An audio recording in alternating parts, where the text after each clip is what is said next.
Hey guys, welcome back to more AFK Arena. In today's video, we're going to be looking at the meta for Wrizz and Soren. Now, we're going to be looking at a post from a Chinese website, I think it is, that goes through their optimal teams at the moment. Now, take this with a massive grain of salt because every account is different. If you don't have access to everything maxed, it's severely going to change the way your team looks. We're going to look at the optimal ones, and then I'm going to go through some options you can slot into your teams depending on where you are in progression to help you out. So let's get into it.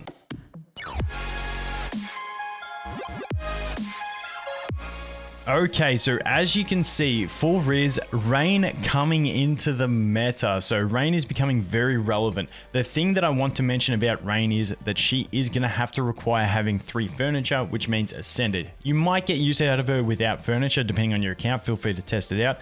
But with 3 furniture, she puts a extra debuff of, I believe it's like 30% damage on the enemy.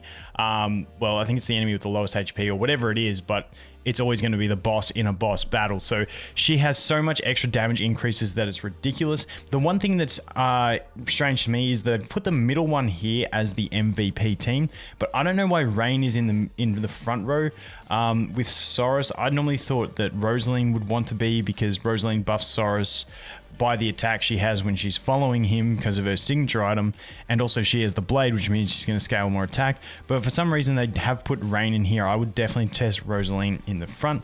We do have the Lawson in there too for his eye, increasing that ult damage, and then we obviously have the twins, who are fantastic. Now in this team, Soros is definitely going to require having 30 signature item.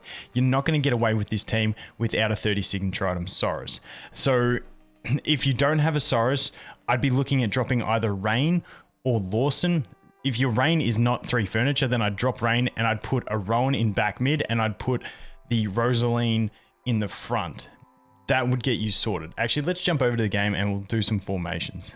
Okay, so here we are on my account. This is that formation they spoke about. Now for me, because my Lawson is only Elite Plus, the thing about Lawson is his eye disappears when he dies. So for me, I'd be dropping the Lawson in this because I've got the Mercenary Rain. Keep in mind you can use Mercenaries. So getting a Mercenary Soros with 30 signature item is fantastic for these things.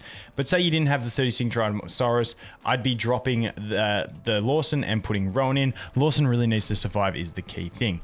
So that's the kind of thing you can look at. Now, Rowan's going to be, like I said, the one to do. If you don't have a Soros, even if you just have an Elite Soros, I normally find him to be really strong damage. So I'd always leave really a Soros in there if you can. If not, just get your main damage dealer if you're really early on in the game.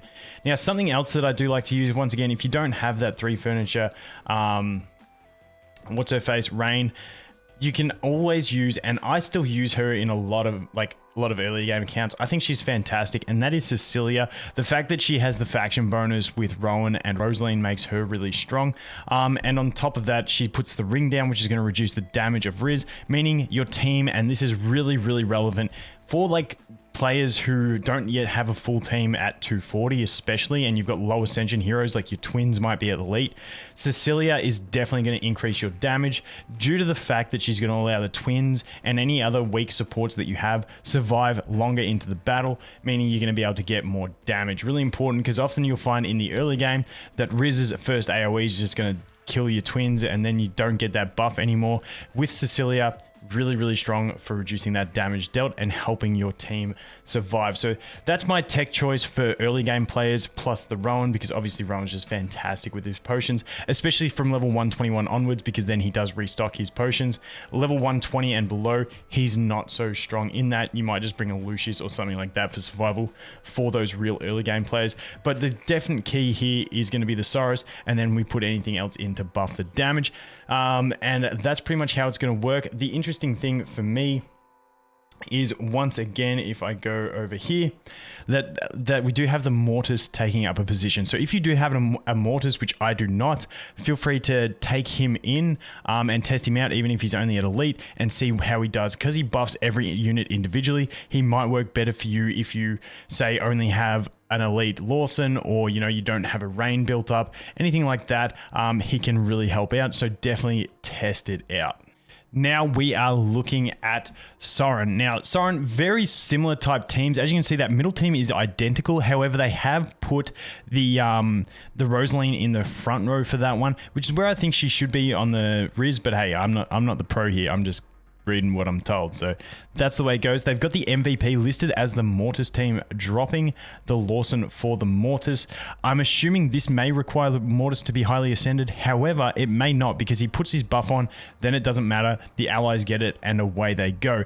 Now with these ones, I'm assuming because they have nothing that's actually going to go behind Soren, I think what you can do is you can actually manually play this and time the twins ult before the just before the charm, and that way you can get that little moment of what is it called? Immunity. I found the word finally. A little moment of immunity where the charm won't hit because the twins have just used their ult. So that is probably what's going on here. I'm still super lazy in this type of thing. On the left one, it still does have the Warwick in the team. So what you can do with the Warwick is you can manually play him, use his ult to go behind, and then you can go like that. Once again, you can use the twins and time their ults, but hey, I'm too lazy for that. So what I still do, if we jump over here, and we go over into a Soren match, what I normally do is I still use Cecilia. Once again, I don't have to use Rowan anymore. I can use one of those other supports.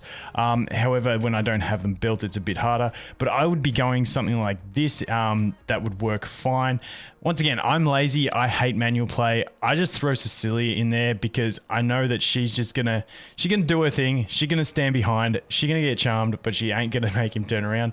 And we're gonna be pretty happy days from there. So I still like the Cecilia. And once again, for those early game players, I feel like Cecilia, even though she is a light bearer, is like one of the MVPs for this, purely because one, she allows your weaker units to survive longer, and two, she does turn Soren around, meaning you don't have to worry about that manually timing, and often in the early game, you don't have the haste levels required to make the twins actually be able to use it every time. So putting a Cecilia in there is just absolutely key. Like I said, you can use the Warwick, but Warwick's more of a later game thing, and by the time you get to that stage, you're probably at the level of using maybe the Mortis team or the other team with Lawson. So Warwick really falling out of the meta. Interesting that we don't see anything of Grizzle, because he was sort of in the boss meta for a little bit, but now he's definitely phased out. And as you can see, we can do, hopefully we can get here on this one to the next range. There we go. And I still, like I said, use Cecilia. I just think she's fantastic for it, especially for progressing players. But if you want to get a little bit more min-maxy,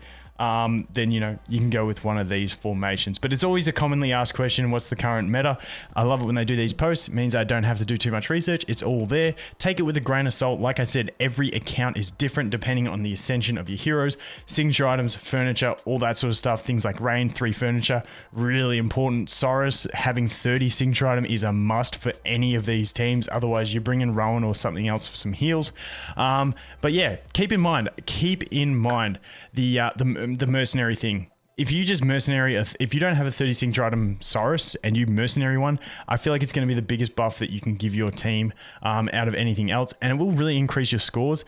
Even if you just do it once, so that you can get your quick clears if you're VIP 6 or higher, get your new higher score. Then you don't have to worry about it. You know, just do your quick clears at that level. But the mercenary is definitely a handy thing to use. Anyway, guys, that is going to be it for this one. Thanks for watching. Hope you have an awesome day, and I look forward to seeing the next one. Cheers.